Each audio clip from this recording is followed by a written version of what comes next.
All right. First of all, thank you to Chairperson, and thank you to Rancid University, and thank you to the RSU Conference Secretary. Really, really thank you for accepting my research. Okay, so I have to turn off the video so that I will have a good bandwidth, all right? So bear with me. Okay, so first of all, okay, I would like to share with you my research for today is digital approach for lip print analysis in Malaysian Chinese population in Klang Valley and gender discrimination using direct photography technique. Basically, you can get a lip print analysis with your mobile phone. So I know my name is quite long, but you can call me Dr. Linda or Linda.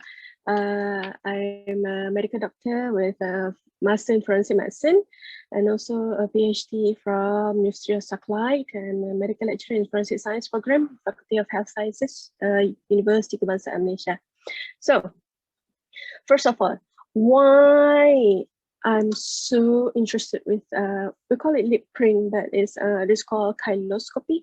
So in forensic science, these are three main points for lip prints that we can apply today. So first of all, lip prints can be used as an evidence for identification. Okay, I know that fingerprint and DNA are what you call the most acceptable identification. However, if you don't have those two, then lip print identification can be used for identification as well. And also, as fingerprint, fingerprint is unique, and so does a lip print, and lip print is a unique criterion for individual identification, even for a monozygotic twin. And also, lip print is admissible evidence, can be used and accepted in court starting from 1961 when a lip print was found at the homicide crime scene. So that's why I'm so into lips. It's all about lips. Okay, so why lip prints is my forte? Because of these four points. Okay, the first one is loads of study from 1968 until now. Loads of the researchers had published their studies on chyloscopy, especially in India. And then in Malaysia, this is kind of new study. Only few researchers study lip prints involving Malaysians such as Noor, Sabrina, Wan Raviuddin, and Muhammad Saliman, and also Jamaluddin et al.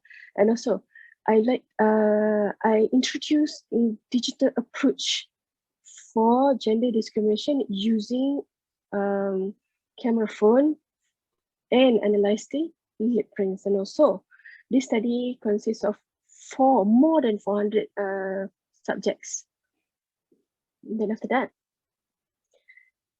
how do I do my research? Okay, this research was done way before COVID-19, so I have no problem in obtaining more than 400 subjects, just the lip prints. I'm only interested in the lip prints. Okay, so I had 213 males and 210 females, convenient subjects, and of course, consent form was obtained, ethical approval was received from Faculty of Medicine, University Kebangsaan Malaysia, and the subjects had to clean their lips with wet tissue. And then a Silky Girl Code 03 Siren Red Color Lipstick was gently applied on the lips. Okay, this lipstick was chosen because it's less greasy and non-glossy, so that I can have an optimum lip print visibility upon taking the image using a 13 megapixel phone camera. Very simple. And then after that, the lips were divided equally into 3 parts according to 6 topography areas. I will show you next. And then The images were analyzed using Adobe Photoshop and also SPSS chi-square test was used to analyze the lip print. Okay, this is the 6 sections of lip prints.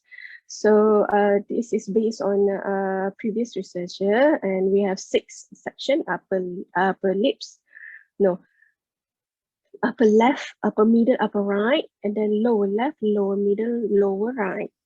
Okay, these there were 6 types of lip print, as you can see in that figure. The first one is type 1, complete straight grooves. Type 1 prime, partial straight grooves. Type 2, branch grooves. Type 3, intersected grooves. Type 4 looks like a boxes, is a rectangular grooves. Type 5 is undifferentiated grooves. So this is this classification is introduced by Suzuki and Tsuchihashi in 1974, and this classification was chosen because of its simplicity. So for those with hypersensitivity to lipstick and dry lips, peels, inflammation or defects, or surgical scars on lips were excluded from the research. And then these are the results. It's very simple. This table shows that for each 6 section for both genders. Okay, I just want to highlight the red color. So if you can see here, dominant pattern is type 4, and then after that, type 2. Type 4 dominated upper left, upper middle, lower right, and lower middle, while type 2 dominated upper right section and also lower left section. Okay, so basically for Malay, both genders, they have type 4 and type 2. Okay, and then after that, this is the percentage of lip prints present for male and females. Okay, just concentrate on the red color font. All right. So as we all know, for Malaysian Chinese population in Klang Valley, type 4 and type 2 are the higher percentage of lip print pattern. Okay, for male, as you can see, type 4 dominates in the upper middle, lower right, and also lower middle, and also the presence of type 2 in the upper right and lower left, and also type 1 prime.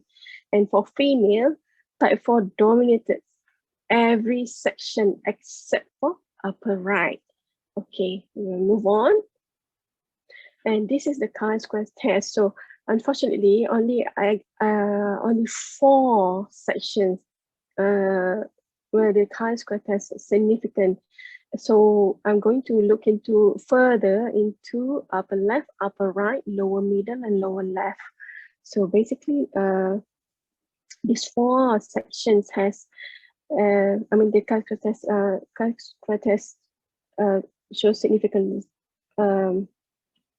result. Okay, so this is where the importance of the research. As you can see, say if there's a lip print found at the crime scene, and if you can get the upper left section, and if type 1 prime dominates the upper left section, I can suggest, it's not confirmed, but I can suggest that male is the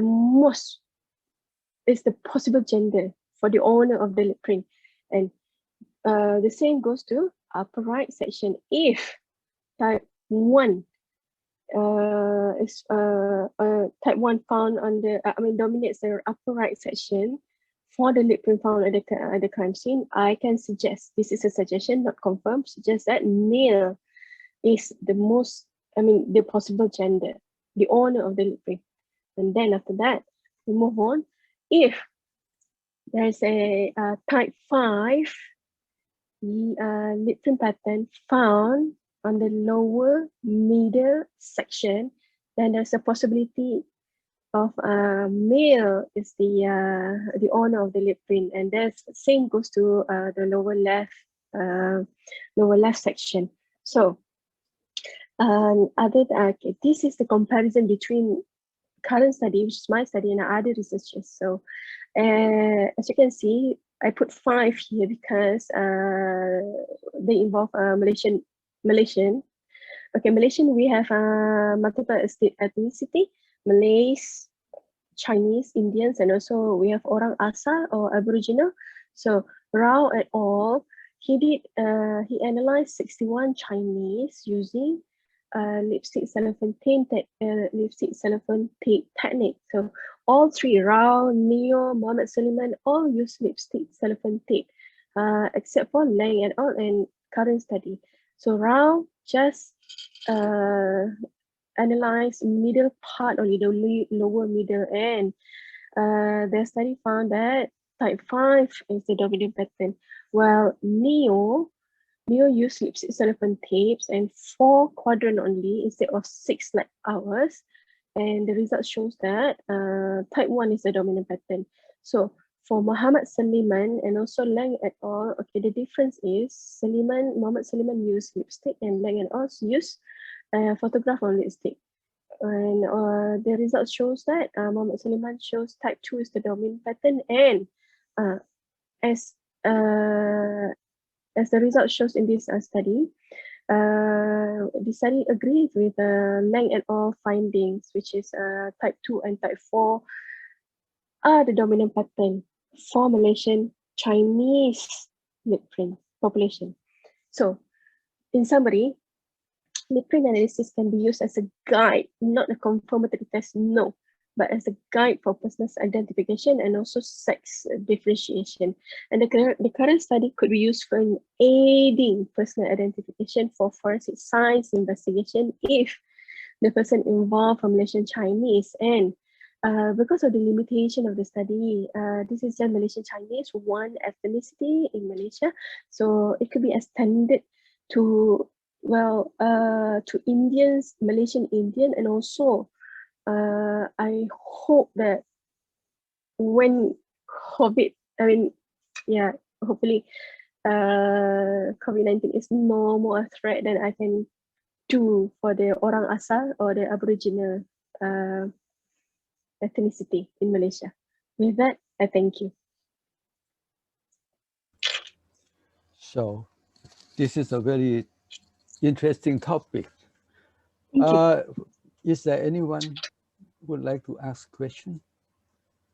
All I'm interested is with lips, your lips.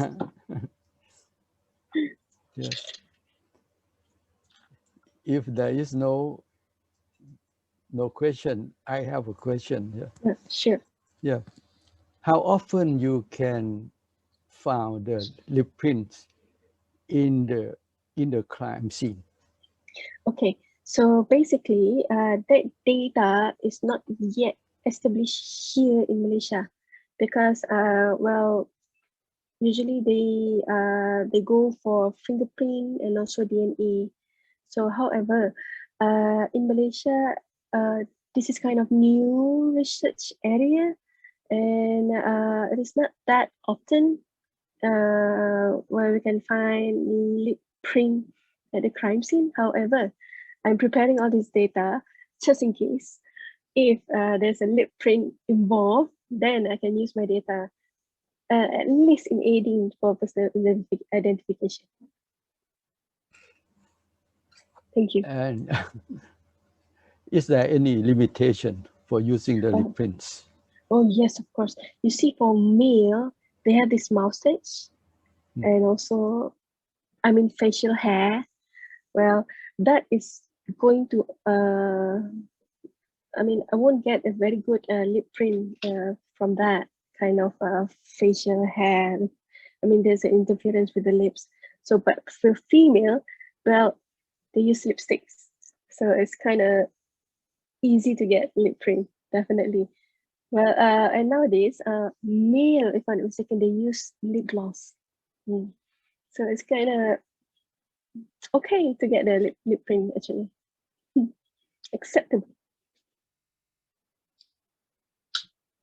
Thank you.